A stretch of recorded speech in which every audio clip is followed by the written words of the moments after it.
귀하고 귀하다 우리 어머님이 들려주시던 재미있게 듣던 말 이 책 중에 있으니 이 성경 심히 사랑합니다. 이 성경 심히 사랑합니다.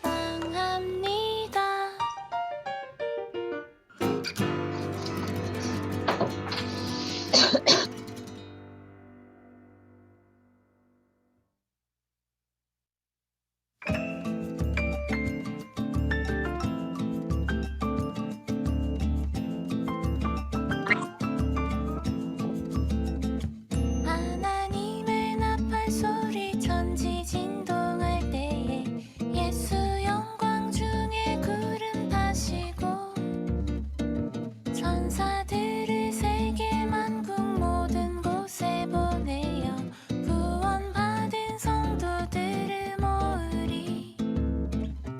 나팔 불 때 나의 이름 나팔 불 때 나의 이름 나팔 불 때 나의 이름 부를 때에 잔치 참여하겠네.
예, 반갑습니다. 신호식입니다.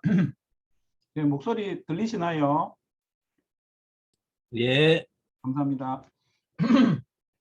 오늘은 콩팥 질환이 있는 환자에서 술전 리스크 어세스먼트 참 협진도 많이 받고 실제로 임상에서 또 중요한 부분 중에 하나로 생각됩니다. 콩팥 질환이 있는 환자에서 프리 오퍼레이티브 리스크 어세스먼트에 대해서 임수정 선생님, 미안합니다. 허수 선생님이 발표해 주시겠습니다. 화면 공유해 주시고 진행하시면 됩니다.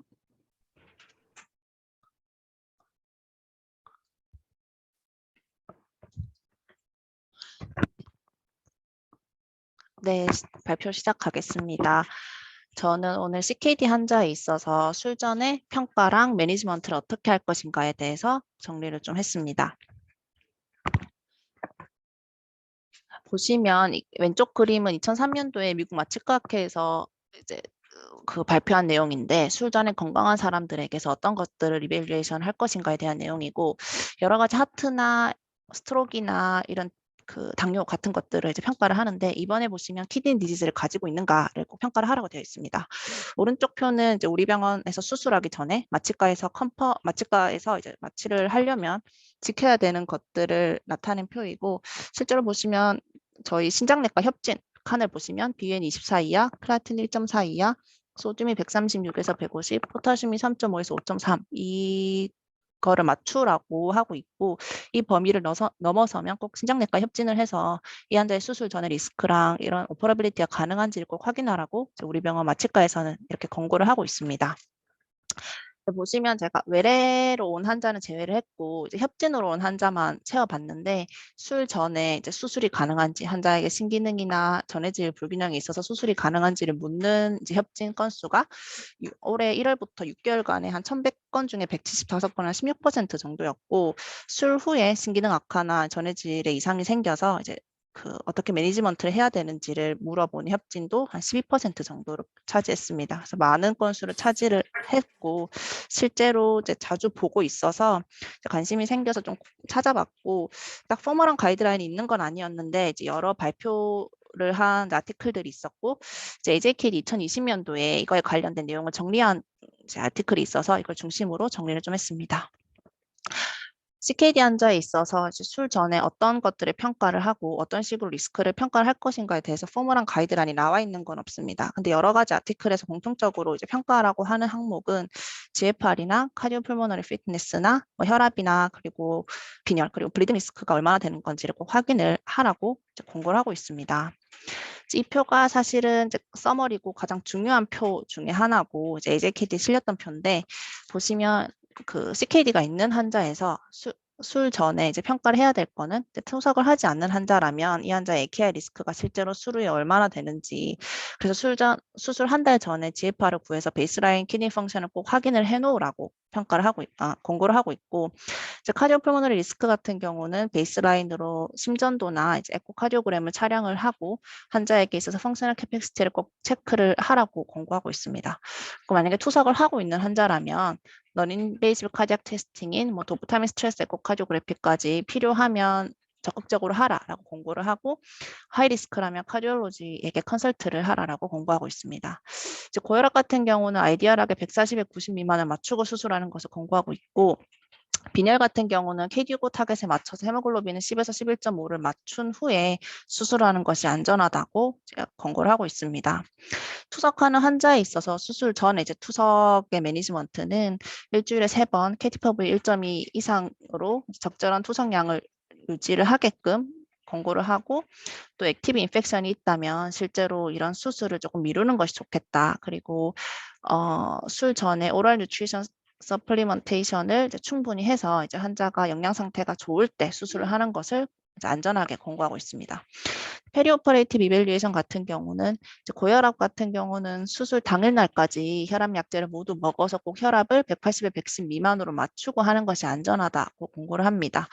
블리딩 리스크 같은 경우는 이제 CKD 환자들은 유레미아가 있기 때문에 이제 액세시브 블리딩이 히스토리가 있는 환자는 수술 전에 데스모프레신을 사용하는 것을 고려를 해볼 수 있겠고 또 코아귤런트나 안티플레이트에서 먹는 환자가 많기 때문에 각각 환자의 블리딩 리스크나 프로시저 리스크나 GFR을 꼭 확인을 해서 어느 간격으로 안티코아귤레이션을 중단할 것인가를 꼭 확인을 하라고 되어 있습니다.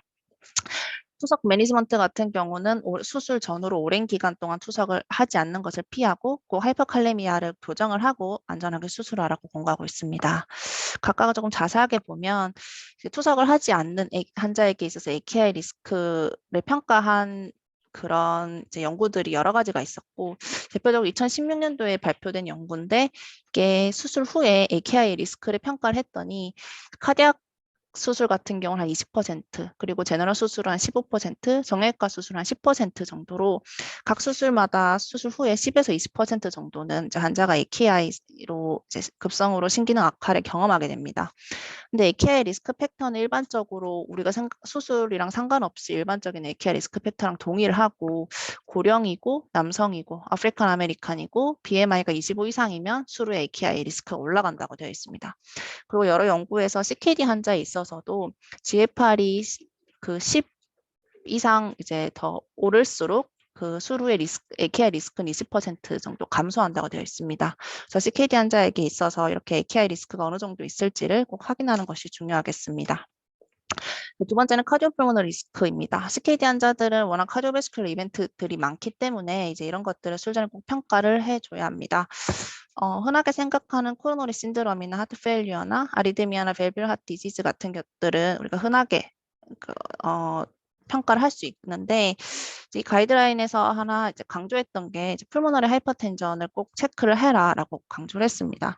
생각보다 CKD 환자에게 있어서 유병률이 높고 CKD 스테이지 5 환자는 10에서 25%, 그리고 투석 환자는 68%까지 이제 그 연구에 따라서 보고가 되고 있는데 놓치는 경우가 많아서 술 전에 이런 것들을 좀 평가를 하는 것이 중요하다고 권고하고 있습니다.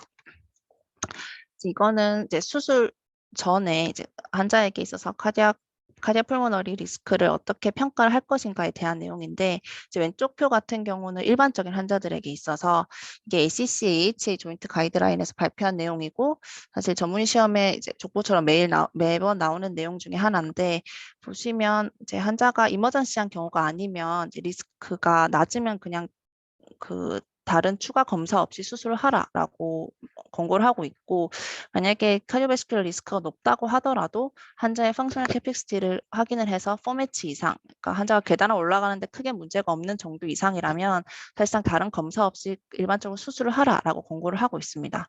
근데 CKD 환자에 있어서는 딱 포멀한 가이드라인은 없지만 이게 여러 연구에서 그 KTP를 앞두고 있는 그 이식을 앞두고 있는 환자라고 하면 이런 펑셔널 스테이투스와 상관없이 리스크와 상관없이 이제 모든 환자들은 너인베이시브한 스트레스 테스팅을 하고 수술을 하는 것을 권고하고 있고 꼭 이식 환자가 아니라고 하더라도 CKD가 있는 환자라고 하면 이러한 스트레스 이미징을 확인을 하고 실제로 그 하트 펑션이 어떤지를 확인을 하고 수술을 하는 것을 권하고 있습니다.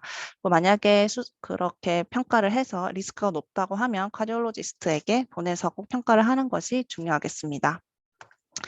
다음에 이제 혈압에 대한 매니지먼트입니다. 이게 CKD 환자에 있어서 술 전에 어느 정도의 혈압을 맞춰야 되는지에 대한 데이터가 많이 나와 있는 거는 없는데 일반적으로 생각했을 때랑 똑같이 이제 BP가 180에 110 이상이 되면 수술을 좀 미루는 것을 권고하고 있고 아이디얼하게는 140에 90 미만으로 맞춰서 수술을 할 때 특별한 다른 문제가 없게 하는 것이 중요하겠습니다. 다음은 아네미아와 블리딩 리스크입니다. CKD 환자들은 에리스로포이틴 디피션시나 IDA가 있기 때문에 아네미아가 잘 생기고 또 유리맥 톡신 때문에 플레이트릿 디스펑션이 이제 상대적으로 잘 생깁니다. 그래서 이런 것들을 꼭 수술 전에 확인을 하고 교정을 해줘야 되고 필요하다면 이피오 제제나 아니면 철분제 또 수혈까지 해서 아네미아를 교정을 하고 꼭 수술 전에 적절하게 투석을 하는 환자라면 수술 전에 적절하게 투석을 받는 것을 권고하고 있습니다. 그리고 중요한 것은 이런 CKD 환자들은 일반적인 환자들보다는 블리딩 리스크가 높기 때문에 서전들에게 이런 것들을 꼭 알려주고 실제로 서전들이 수술하기 전에 이 환자의 블리딩 리스크가 높다는 것을 인지하고 수술하는 것이 상당히 중요하겠습니다. 다음 이제 전해질 관련된 내용입니다. 이제 수술하기 전에 환자가 뚜렷한 원인이 있고 증상이 있는 하이포나트레미 환자라면 증상을 뚜렷한 원인을 이제 교정을 하고 소듐을 올리고 수술을 하는 것이 이제 맞겠고, 근데 간혹 보면 협진을 봐도 환자는 증상은 별로 없는데 조금 애매한데 증상이 없는 하이포나트레미아가 있는 경우가 종종 있습니다. 근데 하이포나트레미아가 있으면 이제 수술 후에 리스크가 높다는 건 알려져 있는 거고, 이건 2012년도의 데이터기는 한데 실제로 연구를 해봤더니 술 전에 소듐이 120 미만인 환자가 수술하게 되면 거의 모털리티가 한 20% 정도까지 올라가게 되고, 무슨 140 정도 전후로 유지했을 때 이제 리스크가 가장 낮고 140보다 이제 낮을 때는 그 리스크가 올라가는 것으로 되어 있습니다. 그리고 실제로 보시면 이제 올코스 모탈리티가 소듐이 정상인 환자에 비해서 이제 하이포나트레미아, 소듐 135 미만인 환자는 한 4배 정도 올라가고 코로너리 이벤트도 2배 정도, 스트로크도 2배, 온드 인펙션도 1.65배, 뉴모니아도 2.57배 이렇게 리스크가 올라가기 때문에 꼭 수술 전에 환자에게 하이포나트레미아가 있는 환자가 오면 원인을 찾고 그거 꼭 교정하고 정상일 때 수술을 진행하라고 권고하는 것이 중요하겠습니다. 다음 이제 하이퍼칼레미아입니다. 하이퍼칼레미아 자체도 카디악 이벤트들이 많기 때문에 꼭 포타슘을 교정을 해줘야 합니다. 여러 큰 코호트 스터디가 있었고 실제로 포타슘이 5.5 이상인 환자가 정상인 환자에 비해서 수술 후에 이제 위험도가 2.17배 높다고 큰 연구도 있었습니다. 그러면 수술 전에 이런 하이퍼칼레미아가 있을 확률이 높은 하이리스크인 환자들은 보시면 수술을 여러 번 했다거나 또 AKI나 CKD가 있다거나 뭐 하트나 리버 프로블럼이 있다거나 또 중요한 것은 환자가 ACE 이니비터나 ARB나 스피로노락톤 같은 이제 약제, 포타슘 올린 약제를 먹고 있는지를 꼭 확인을 하고 이것들을 꼭 교정을 한 다음에 수술을 진행을 해야 됩니다. 보시면 이거는 2019년도에 발표됐던 가이드라인 중에 하나인데 이제 펌메드에서 여러 그 포타슘과 그 수술과의 그 연관된 것들을 다 취합을 해서 만들어냈던 가이드라인인데 보시면 보통 마일드 하이퍼칼레미아는 여기서는 포타슘을 6 미만으로 그 정의를 했고, 실제로 증상이 별로 없고 포타슘 6 미만이라면 일단 수술 전에 이러한 약제들을 중단을 하고 포타슘 올릴 수 있는 팩터들을 피하고 적절한 하이드레이션을 하고 수술을 진행을 하라라고 권고를 했습니다. 수술 중에 또 노멀 셀라인을 사용하고 핫소를 피하고 레나 펑션을 보존하기 위해서 유린 아웃풋을 꼭 체크를 하고 EKG를 체크를 하면서 수술을 진행을 하라라고 권고를 했고, 만약에 포타슘이 6 이상이 된다고 하면 이머전시 서저리라면 어쩔 수 없이 최대한 교정을 하고 수술을 하되, 포타슘 6 이상 되면 일렉티브 서저리라면 최대한 피하라라고 권고를 하고 있습니다. 그래서 포타슘이 이제 높은 환자들에게 있어서 꼭 필요한 건 EKG랑 아리드미아가 EKG를 체크해서 아리드미아가 있는지를 확인을 하고, 이제 환자가 일단은 포타슘을 낮추기 위해서 우리가 흔하게 그냥 쓰는 인슐린이랑 살부타물 같은 것들을 사용을 하고, 그러면서 유리너리 포타슘 익스크레션을 증가시키기 위해서 라식스나, 그리고 유린 아웃풋을 시간당 kg당 0.5cc 이상으로 이제 유린 아웃풋이 되게끔 꼭 유지를 해야 됩니다. 그래서 적절하게 하이드레이션을 하고 꼭 스트릭트하게 바이탈 사인을 팔로우업을 해서 포타슘이 떨어지는지를 확인을 하되, 그렇지 않다면 투석을 생각을 하면서까지 꼭 포타슘을 수술 전후에 떨어뜨리고 수술을 하는 것이 중요하겠습니다. 다음은 투석하는 환자에 있어서 수술 전에 어떤 식으로 이제 환자를 매니지를 할 것인가에 대한 내용인데, 꼭 피해야 될 거는 수술 전후에 그 투석을 하지 않는 기간을 최대한 이제 짧게끔 하는 것이 가장 중요하겠습니다. 그리고 이제 전해질 꼭 평가를 해서 꼭 하이퍼칼레미아를 교정을 하고 수술을 하는 것이 가장 중요하겠습니다. 이것은 그럼 CKD 환자에 있어서 실제로 서지컬 모빌리티가 어떤가에 대한 내용이고, 이제 카디악 서저리, 일렉티브 베스큘러 서저리, 그리고 OS 수술, 일렉티브 제너럴 서저리로 각각 나눠서 여러 데이터들을 취합했던 거고, 보시면 이제 캐비지 같은 경우도 CKD가 없는 환자는 인하스피털 모탈리티 1.4%인 거에 반해서 CKD는 거의 한 10%까지 올라가고, 이제 30일 모탈리티도 한 3배 정도, 4배 정도, 그리고 서지컬 모탈리티도 한 3, 4배 정도 올라갑니다. 그래서 수술 전에 이제 CKD 환자나 투석하는 환자들에게 있어서 이런 리스크가 일반 환자들보다는 많다는 것을 꼭 환자에게 설명을 하고 하는 것이 중요하겠습니다. 다음은 케이스를 간단하게 준비를 했습니다. 보시면 75세 여자 환자고 이제 백페인으로 OS 입원했던 환자입니다. 환자는 혈압 당뇨가 있고 안자이나로 CAG를 시행하고 스텐트를 넣지 않고 그냥 약물 치료 플라빅스를 먹고 있었던 환자입니다. 2021년 9월부터 우리 병원에서 주 2회 연구 투석을 시작했던 환자고, 환자는 인펙셔 스폰딜라이티스랑 그리고 소아스 머슬 업세스로 서포티브하고 수술하려고 OS로 입원했던 환자입니다. 프로블럼 리스트를 보시면 환자는 업세스 있고, 그리고 ESRD로 투석을 하고 있고, 혈압 당뇨 있고, 안자이나가 있는 환자입니다. 입원하자마자 OS에서 협진이 왔었고, 수술을 예정하고 있기 때문에 수술 가능한지 그리고 투석을 해달라고 협진이 왔습니다. 이게 보시면 아메리칸 콜리지 오브 서전의 서지컬 리스크 칼큘레이터고, 그래서 이걸 토대로 이 환자의 정보를 넣었었고, 이제 레날 페일리어가 있는 것까지 확인해서 넣었더니 통상의 그 수술의 리스크는 거의 대부분 에버리지, 평균 정도기는 했었습니다. 그래서 앞에서 했던 것처럼 하나하나 평가를 해보면 이 환자는 카디오풀모너리 어세스먼트는 실제로 이제 안자이나가 있는 환자이기는 하나 어쨌든 펑셔널 캐펙스는 10매치 이상으로 괜찮은 환자였고, 그래서 이제 너인베이시브 카디악 테스팅 에코 시행을 했습니다. 시행했고 특별한 이상이 없어서 이제 카디올로지 한 번 더 확인을 하고 환자가 리스크 설명하고 수술을 하라고 답변을 받았던 환자입니다. 고혈압 체크를 위해서 봤더니 복용 약제도 이제 딜라트렌드 6.25mg BID를 먹고 있는 환자였고, 이제 혈압도 110에서 130 정도 유지가 잘 됐던 환자였습니다. 그리고 블리딩 어세스먼트 확인 위해서 이제 수술 직전에 랩을 했고, 헤모글로빈도 11.4, 그리고 플레이트릿, 그리고 PTPDT 모두 정상 범위 내에 있는 환자였습니다. 투석 매니지먼트도 일단 전해질에 크게 문제가 없었고, 엑스레이에서도 카디오메갈리 이외에 풀모널 이데마가 저명한 환자는 아니었어서 28일 목요일날 수술 예정이었어서 전주 주 2회 했고, 전 수술 주에는 월요일, 수요일 이렇게 들어가서 투석을 하고 이제 28일날 수술을 진행을 했습니다. 근데 수술을 하고 나서 이제 급하게 응급으로 컨설트가 왔습니다. 환자가 이제 혈압이 떨어지고 이제 숨도 많이 차하고 실제로 IO도 많이 걸렸고 해서 CRRT가 필요할 것 같다고 긴급으로 협진이 와서 이제 ICU 환자를 보러 갔었고, 실제로 아이노트로픽스를 꽤 고용량을 계속 쓰고 있는 환자였는데도 불구하고 혈압이 계속 낮은 상태이긴 했습니다. 그래서 직전에 헤모글로빈 11점대였던 거에 비해서 수술 직후에 7.8로 떨어졌고, 보시면 알부민도 1.7로 낮고 이제 포타슘도 서서히 올라가는 추세를 하고 보이고 있었습니다. 그래서 확인을 했더니 이제 수술 중에 환자가 혈압이 안 잡히고 블리딩도 좀 있고 하다 보니까 RBC가 7파인트가 들어갔고 플루이드도 한 6리터 정도 들어갔고 노레피랑 페니프릴프린이 이제 혈압 유지를 위해서 계속 사용하고 있었습니다.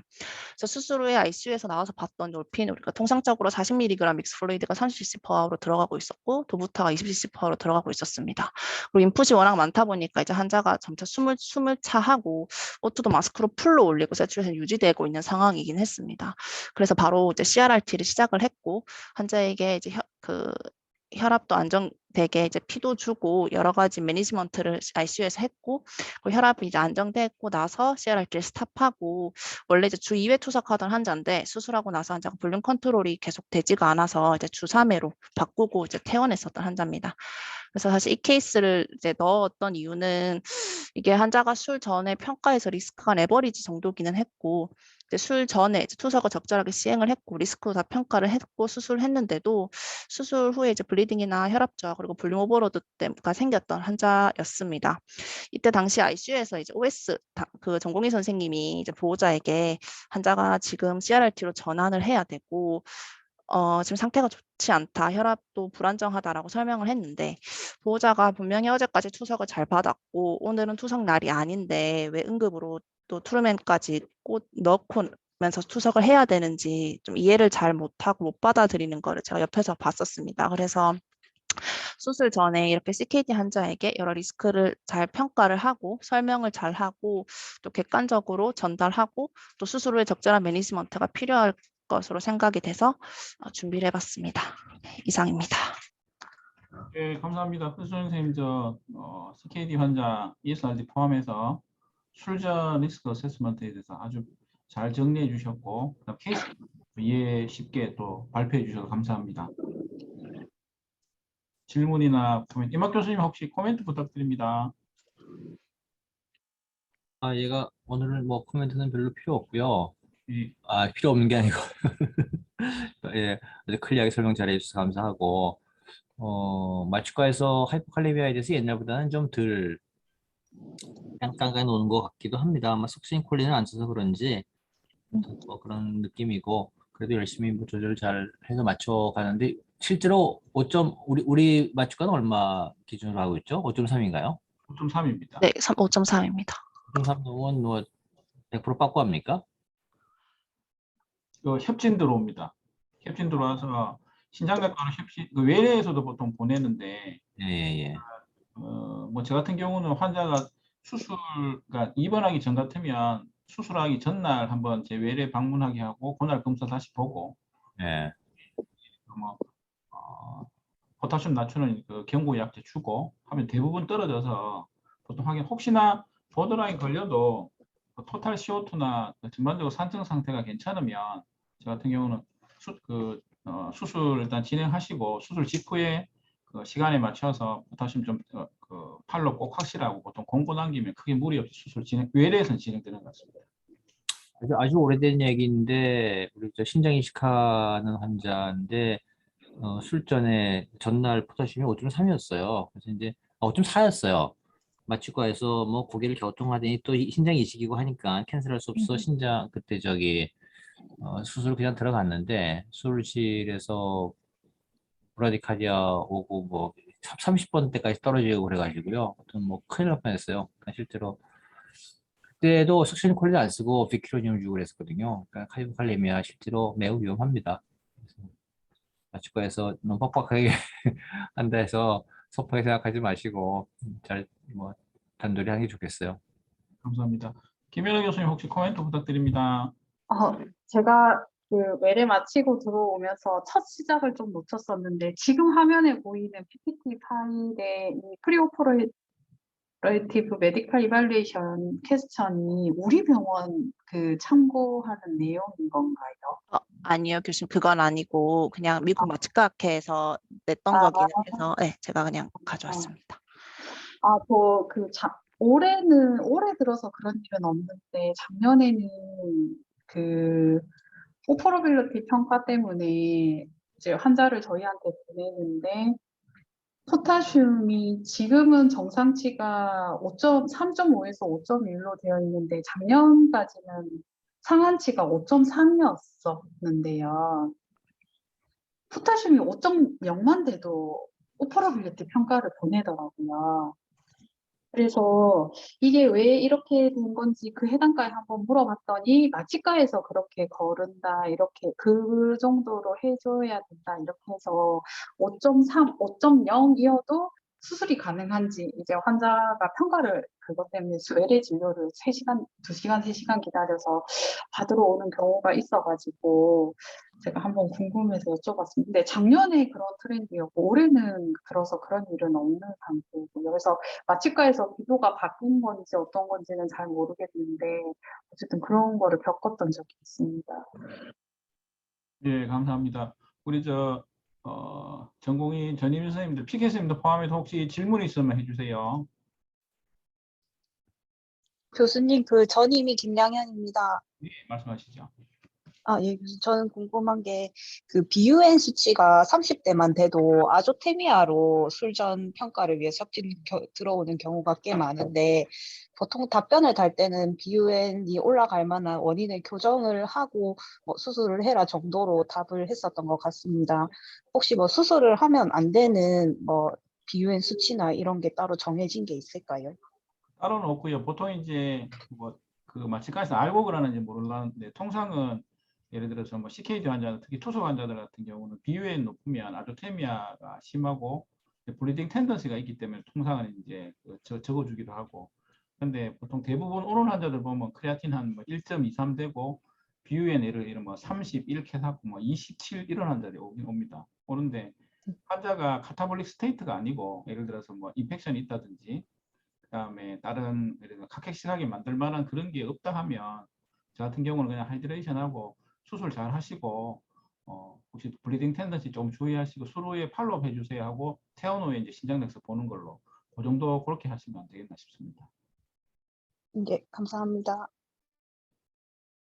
예, 그리고 또 우리 선생님 발표한 내용 중에 또 저도 이게 좀 한 번씩 검사 시점에 대해서 좀 놓칠 때가 많은데 보니까 술전의 AKI 위험성 같은 경우는 검사하는 시점이 최소한 수술 날짜 기준으로 1개월 안에 거를 사용해라. EGFR을. 그래서 그거를 한번 저희가 수술 컨설턴트한테 잘 봐야 될 것 같고 또 하나가 혈압 조절이 180에서 110 미만일 때 한 수술해 볼 수도 있는데 단서 조건이 보면 잘 봐야 되는데 그 타겟 그러니까 표적 장기 손상이 없을 때 180, 110 미만일 때 한번 해볼 수 있고 예를 들어서 환자가 레티노패시가 있다든지 특히 콩팥 손상 이미 오는 환자들 같은 경우는 조금 더 타이트하게 혈압을 좀 낮추는 게 필요하겠나. 보통 혈압에 대해서는 신장내과 협진은 잘 안 옵니다. 보통 카디올로지스트 하는데. 근데 그거에 좀 필요할 것 같고. 또 하나 저희가 아까 이만큼 교수님 아주 중요한 계속 언급해 주셨던 포타슘. 이게 특히 신장내과에서 포타슘 컨트롤을 못하면 참 이게 할 수 있는 툴이 있는데도 못하면 절대로 안 되는 내용이고 중요한 말씀이시고 특히 보면 그러니까 포타슘이 치료에 반응이 있다. 괜찮네. 그 다음 어떻게 할래? 보면 특히 입원 환자들 같은 경우는 정상화된다음에도 1시간, 2시간, 4시간, 6시간, 24시간마다 4시간째 검사를 꼭꼭 하라 되어 있습니다. 근데 그렇게까지 못 맞추더라도 최소한 정상화된다면 한두 시간 내에 꼭 하고 몇 시간 내에 그 다음날 아침에 꼭 검사를 확인하도록 이게 혹시나 질문이 들어오면 그렇게 답을 해주고 코멘트에 적어 놓는 게 중요하겠습니다. 특히 포타슘 같은 경우는 산증 동반 여부가 이게 굉장히 중요하기 때문에 혹시 토탈 CO2나 리뷰제를 못할 때 하더라도 토탈 CO2 좀 보시고 그게 20 미만으로 떨어지는 이럴 경우에는 포타슘이 지금 예를 들어 4.9 애매하게 걸렸을 경우는 이게 다시 올라갈 가능성이 굉장히 많기 때문에 그런 그 산증 여부의 동반 여부에 대해서 잘 보셔야 될 것 같습니다. 그리고 마지막으로는 아까 75세 여자 환자 이제 우리 환자에 대해서 이제 서저리 리스크 어세스먼트 아주 잘 해주셨는데 이 환자가 아마 말기 신부전으로 투석하고 있는 환자고 보통 저게 아마 서지컬 리스크 어세스먼트 캘큘레이터라는 게 다른 데도 다 있는데 아마 이거는 보통 저 만든 분들이 보면 이게 신장내과 의사가 포함이 안 돼 있거나 이럴 경우 많고 또 하나가 통상은 이제 CKD로 보통 나가는데 발기심보전 환자에서 어세스먼트를 하는 게 참 찾기가 어렵습니다. 이 환자 같은 경우는 아마 그 포타시 이게 상황이 그 술 후에 막 급변하게 됐던 게 술 전에 분석은 모더레이트를 할지라도 투석 환자 같은 경우는 기본적으로 벌써 투석하기 전에 CKD 스테이지 3 GFR 60 미만으로 벌써 떨어지면은 벌써 그 동맥에 그 동맥 중막에 칼시피케이션이 벌써 오기 시작합니다. 투석하게 되면 이미 와 있고 그래서 굉장히 혈관이 딱딱한 상태, 딱딱하고 좁기 때문에 술 후에 특히 술 중에 보면은 혈압이 높은 상태, 소위 말하는 스트레스 상황에서 혈압을 유지할 수 있는 능력이 ESR도 굉장히 떨어지기 때문에 아마 술 후에 뭐 감염도 동반돼 있을 수도 있고 그런 조절 능력이 매우 낮기 때문에 실제로 분석 상황에서 뭐 하여튼 중등도 정도 나와도 생각은 특히 투석한다들은 약간 중증으로 생각하고 접근하는 게 아마 합리적이지 않을까라고 생각합니다. 혹시 또 다른 뭐 질문이나 이런 거 있으시면 PK 선생님들 혹시 질문 있나요?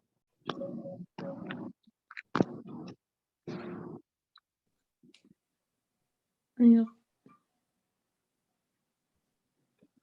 정혜림 선생님 질문 있나요? 아니, 괜찮습니다. 괜찮습니까? 네. 질문 없으시면 오늘 저 본과 저도 마치면서 이제 광고 드리면서 오늘 전체 마치도록 하겠습니다.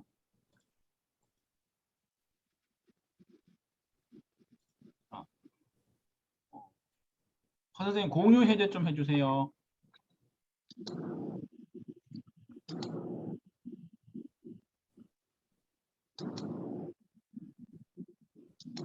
감사합니다.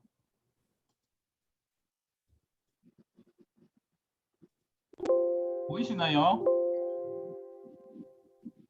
화면 바뀌었는 거 혹시 보이십니까?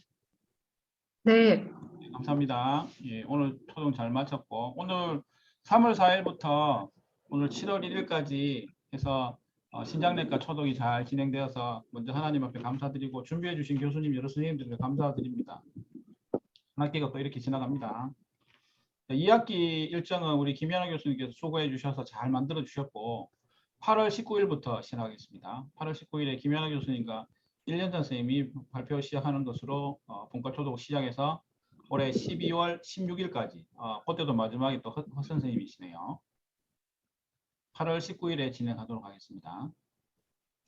그다음 추가 광고는 그 다음 주 목요일에 그 이식연구소 14 세미나가 있는데 좀 어려울 수도 있지만 그래도 한번 들어보면 참 좋겠습니다. 현재 그 질환을 분석하는 데 있어서 그 NGS 방법이 많이 사용합니다. 진 분석에 있어서. 근데 최근에는 싱글셀 지노믹스가 나오고 2년 전부터는 그보다 한 단계 업그레이드된 스페셜 리졸브드 트랜스크립토믹스라는 기술이 있습니다. 제가 이번에 ATC 가서 그 저녁 시간에 해물 그 식사 맛있는 거 준다고 그냥 찾아갔었는데 거기서 새로운 기술 좀 보게 돼서 마치 그 한국의 그 매니저분을 알게 됐고 연결됐고 지금 한국에서 유일하게 지금 서울대 그 지놈 메디슨 인스티튜트에서 부교수로 있는 김현재 교수라는 분이 유일하게 지금 연구하고 페이퍼를 지금 내고 있습니다. 다행히 모시게 돼서 이번 주 다음 주 목요일 1시에 온라인으로 하게 됩니다. 그래서 아마 캔서에 대해서 그 페이퍼가 많이 나와 있고 최근에 올해 2022년도에 이식 관련된 페이퍼가 이제 나오기 시작했습니다. 장점은 이게 조직 검사를 보통 진짜 뽑아서 현장에 있는 걸로 해야 되는 보통 대부분 분석하는데 이 방법은 지금 현재 보관되어 있는 파라픽세이션으로도 그 분석이 가능합니다. 그래서 아주 정밀하게 분석이 돼서 아마 좋은 기회가 될 것으로 생각합니다. 그리고 여름 계속 특집으로 8월 5일 금요일에는 울산의대 그 의생병 연구원장이신 이종수 교수님 모시고 박 교수님께서 좌장 봐주시면서 우리 필드 그래프트 매니지먼트에 대해서 임상적인 것과 또 기초적인 면에 대해서 아마 좋은 강의를 해주실 것으로 여름 특강을 이렇게 마련했습니다. 이것도 다 온라인입니다. 예, 오늘 발표해 주신 허수 선생님 감사드리고 또 이막 교수님, 김연아 교수님 여러 또 펠로 선생님들, 전공의 선생님들이랑 또 아까 정지현 선생님도 잠깐 지금 들어와 계시네요. 또 우리 전문 선생님들 참석해 주셔서 감사드렸고 또 방학 동안 잘 지내시고 다음 주에도 또 특집이 있으니까 특강이 있으니까 다 참석해 주셔서 좋은 시간 됐으면 좋겠습니다. 예, 참석해 주셔서 감사드렸고 마치겠습니다. 감사합니다. 수고하셨습니다.